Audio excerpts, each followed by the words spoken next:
ناظرین کرام، آج غزہ کی پٹی پر بہنے والے لہو کو دیکھ کر بھی اگر دل میں اگر تکلیف نہیں تو وہ دل نہیں، بلکہ اس دل میں ایمانی گڑبڑ ہو چکی ہے۔ ہم سے اچھے تو ناظرین وہ غیر مسلم ہیں، وہ گورے ہیں، جو کتوں اور بلیوں کے حقوق کی بات کرتے کرتے انسانیت کے نام پر غزہ کے مسلمانوں کے لیے باہر نکل آئے ہیں۔ ہم سے اچھے تو وہ ہیں صاحب جن کے پاس ایمان نہیں مگر ارادے تو ہیں۔ ہم سے اچھے تو وہ ہیں صاحب جو صاحب ایمان نہ ہو کر بھی ارادوں میں بے انتہا پختہ ہیں۔ یعنی کیا قیامت ہے صاحب کہ آج ہماری آواز میں وہ دمخم نہیں، آج ہماری بات میں وہ وزن نہیں، آج ہمارے وجود پر وہ ایمانی پیراہن نہیں، آج ہماری قیادت میں وہ جان نہیں، آج ہمارے دلوں میں اللہ کے محبوب صلی اللہ علیہ وآلہ وسلم کا وہ فرمان نہیں کہ جس میں واحد جسے بنایا تھا وہ ٹکڑوں میں بٹ گیا، طاغوت کے ڈر سے وجود ہمارا اس قدر گھٹ گیا۔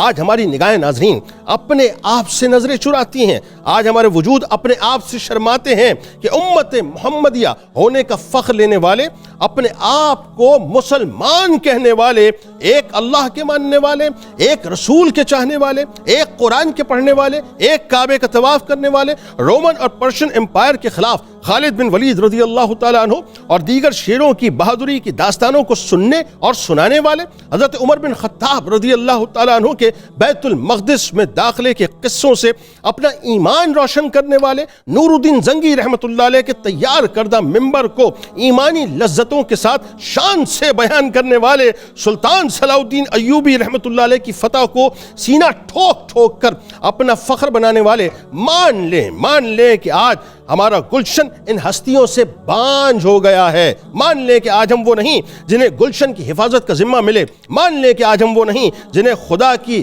نصرت، اس کی تائید، اس کی مدد ملے۔ آج ہم کہنے کو تو 57 ہیں مگر سب کے سب اپنے مفادات کے سراب میں کھوئے ہوئے ہیں۔ وہ بہت ہیں مگر ایک ہیں، اور ہم ایک ہو کر بھی کئی ایک ہیں۔ کفر اپنی پوری طاقت کے ساتھ ہماری چھاتیوں پر بیٹھ کر ہمارے منہ پر تھوک رہا ہے، اور ہم اپنا چہرہ بھی اس کے سامنے صاف نہیں کر سکتے۔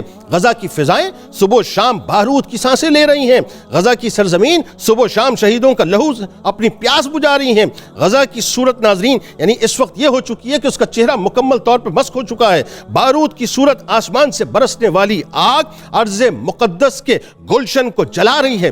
غزہ کے بزرگ اپنے ناتواں کاندھوں پر اپنے پوتے پوتیوں اور نواسے نواسیوں کی خون آلود جسموں کو اٹھا کر تاجدار کائنات صلی اللہ علیہ وآلہ وسلم کی بارگاہ میں امت کا شکوہ بھیج رہے ہیں۔ غزہ کے نوجوان شہادتوں کو سینے سے لگا کر امت کی غیرت کو زندہ کرنے کی کوشش کر رہے ہیں۔ غزہ کے معصوم پھول جیسے بچے بچیاں ناظرین ننھے علی اصغر علیہ السلام کی سنت پر عمل کرتے ہوئے اپنے والدین کے ہاتھوں میں آخری سانسیں لے رہے ہیں۔ غزہ کی بیٹیاں رو رو کر امت کو اپنا نوحہ سنا رہی ہیں اور ان کو ان کی غیرت یاد دلا رہی ہیں۔ بس ایسا لگتا ہے ناظرین جیسے غزہ کے رہنے والے پکار کر کہہ رہے ہوں، اے مسلمانوں، اے اللہ کے ماننے والوں، اے کعبے کا طواف کرنے والوں، اے نبی کا کلمہ پڑھنے والوں، تم نے ہم کو اس وقت تنہا چھوڑ دیا جب باطل اپنی پوری قوت کے ساتھ ہمارا اور ہمارے بچوں کا خون بہا رہا ہے۔ تم نے اس وقت ہم سے منہ موڑ لیا جب کفر مجتمع ہو کر ہم پر بم برسا رہا ہے۔ تم نے اپنے نبی کی امت کو اس وقت تنہا چھوڑا ہے جب دشمن ہماری نسلوں کو تاراج کر رہا ہے۔ تم کو تمہاری مصلحت بھلی، ہم کو ہماری خودداری پیاری ہے۔ تم کو تمہاری معیشت بھلی، ہم کو ہماری آخرت پیاری ہے۔ تم کو تمہاری عیاشی بھلی، ہم کو ہماری جنت کی فضا پیاری ہے۔ تم نے قبلہ اول کی حرمت کو سمجھا ہی نہیں، تم نے قبلہ اول کی تکریم کو جانا ہی نہیں۔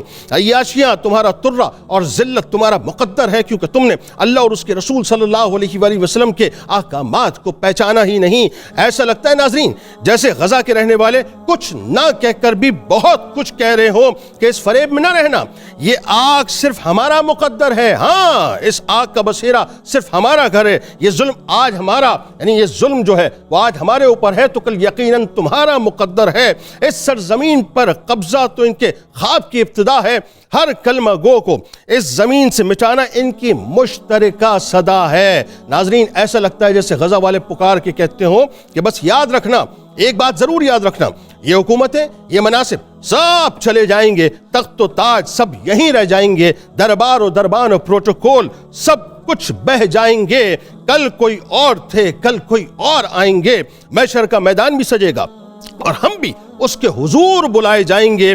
جب ہم سے پوچھا جائے گا تو ہم اپنی رودات ضرور سنائیں گے, بتائیں گے کہ تیرے بندوں کی مدد کو نہ آئے. قبلہ اول سبھی کا تھا مگر پھر بھی نہ آئے. ہم پکارتے رہ گئے مگر پھر بھی نہ آئے. ہم راستہ تکتے رہ گئے مگر پھر بھی نہ آئے. دیکھنا محشر میں ہمیں شان سے آئیں گے, اپنے مراتب کو اپنے رب کے حضور ضرور پائیں گے. ہاں مگر تمہارے سروں کو شرم سے جھکا ہوا ضرور پائیں گے. بس آخری بات, ایسا لگتا ہے ناظرین جیسے غزہ والے کہتے ہیں کہ بس آخری بات اپنی گرہ سے باندھ لینا.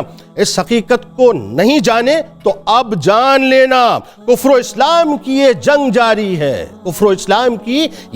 جاری ہے. آج ہماری تو کل تمہاری باری ہے.